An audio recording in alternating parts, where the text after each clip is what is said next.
अरविंद केजरीवाल कहता है कि इतने वो लोग तो कोरोना के बाहर से आए हैं और इतने लोग मरकज से आए हैं।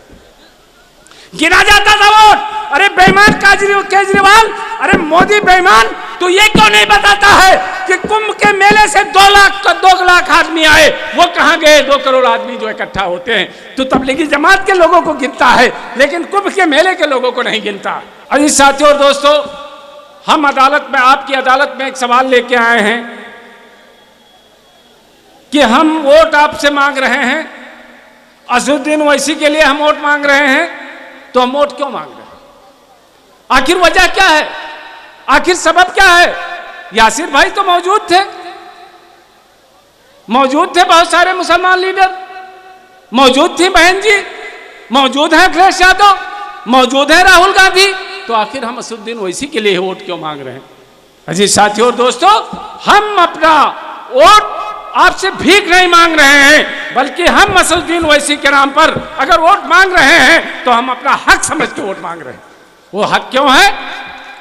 हम अपना हक जता रहे हैं आपके वोट पर, क्योंकि आप 22 करोड़ की आबादी हिंदुस्तान में है, और अब जब आपके ऊपर जो कोई आफत आती है तो सिर्फ एक ही चेहरा हिंदुस्तान के पार्लियामेंट में दिखता है, जो मोदी को, योगी के और अमित शाह के छाती पर चढ़ के अपनी बात रखता।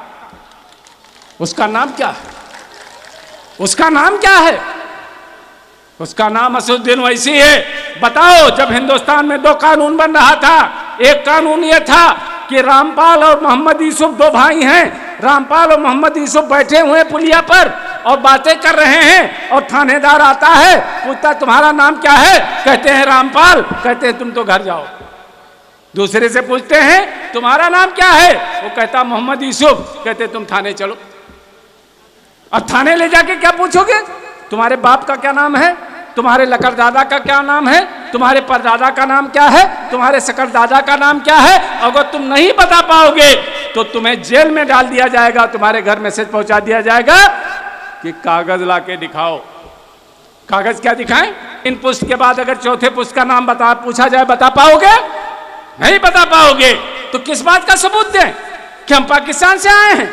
किस बात का सबूत दें हम अफगानिस्तान से आए हैं? और सिर्फ एक जात के लोगों को देना पड़ेगा, दूसरे धर्म के लोगों को नहीं देना पड़ेगा। तो असदुद्दीन ओवैसी ने कहा कि अगर हिंदुस्तान में यह कानून है कि हिंदू के लिए अलग कानून होगा, मुसलमान के लिए अलग कानून होगा, तो इस कानून को हम अपने बूट के नोक पे रखते हैं। और भरे सदन में मोदी की छाती पर चढ़कर, अमित शाह की छाती पर चढ़कर उस कानून को फाड़ दिया, उस बिल को फाड़ दिया। बताओ, उसका हक बनता है कि नहीं बनता? हाथ उठा के बोलो, क्या हक है उसका? तुम्हारे वोट पर नहीं है। अजी साथियों और दोस्तों, फिर मामला आता है तबलीगी जमात का। तुम कहते हो बेईमान, वो अरविंद केजरीवाल कहता है कि इतने वो लोग तो कोरोना के बाहर से आए हैं और इतने लोग मरकज से आए हैं। गिना जाता था वोट।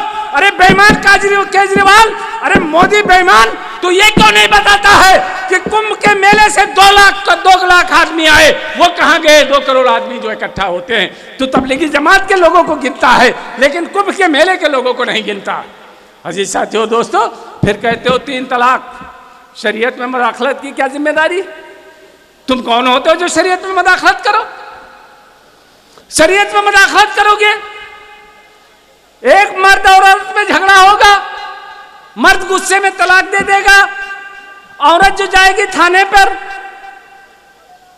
और पुलिस आएगी, मर्द को गिरफ्तार कर लेगी। अब औरत के 3 बच्चे हैं, वो बच्चे कहां जाएंगे? वो औरत कहां जाएगी? औरत मायके जाएगी, मायके वाले कहेंगे बहनी आई हो तो 2-4 महीना तो रह सकती हो, लेकिन पूरी जिंदगी कौन काटेगा? और ससुराल में आती है तो ससुर कहता मेरे बेटे को जेल में भिजवा के तू ससुराल में रहेगी। सास कहती है मेरे बेटे को भिजवा के जेल तू ससुराल में रहेगी। ननद कहती है तू अब मेरे भाई को जेल में भिजवा के ससुराल में रहेगी। पता चला वो औरत न घर की न घाट की, तो क्या करेगी? भीख मांगेगी, क्योंकि वो दूसरी शादी भी नहीं कर सकती। लेकिन उसकी अहमियत डॉक्टर मन्नान समझते हैं, जो अपनी बीवी को इज्जत के साथ अपने घर में रखते हैं। उसको हमारे उलमा इकराम समझते हैं, हमारे लोग समझते हैं। लेकिन मोदी तुम क्या समझो, तुम तो अपनी बीवी को ब्याही होते हुए घर से तुमने निकाल दिया और चौराहे पर तुम्हारे लोग घूम रहे। ऐसा आदमी, न मोदी की बीवी न योगी की बीवी, आगे नाथ न पीछे पगहा, जिसके नाम से रोवे गधा। तुम आए हो हमसे सवाल करने, तुम हमारी आंखों में आंख डालोगे? तुम्हारी यह हैसियत? कश्मीर के मुद्दे पर इस मुल्क में कहा गया कि कश्मीर में 370 हटा दिया गया। 370 क्या था हम तुम्हें बताते हैं, जिस पे ये हमारे लीडर खामोश रहते हैं।